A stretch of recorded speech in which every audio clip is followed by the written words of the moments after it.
வணக்கம் சொன்னாங்களே. இன்றைக்கி வந்து வெண்டைக்காய் புளிக்குழம்பு எப்படி வைக்கிறதுக்கு சொல்கிறேங்க. அதுக்கு வெண்டைக்காய் ஒரு 150 கிராமு, தக்காளி 1, வரமிளகாய் தாளிக்க, வெங்காயம் இது, மிளகாத்தூள், உப்பு, மஞ்சத்தூளுங்க.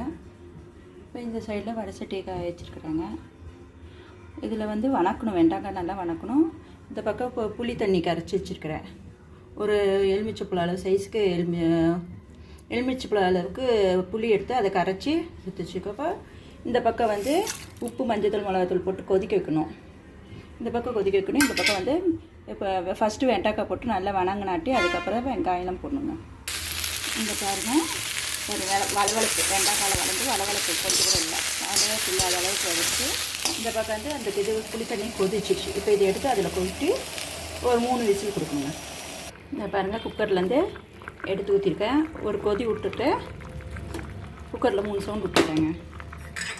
வெண்டைக்காய் நல்லா வெந்துடுச்சு. இப்போ வந்து தேங்காய் போட்டு, தேங்காய் ஒரு கொதி வந்துன்னு பண்ணால் இப்படி போட்டால் இது ஒரு டேஸ்ட்டாக இருக்கும்.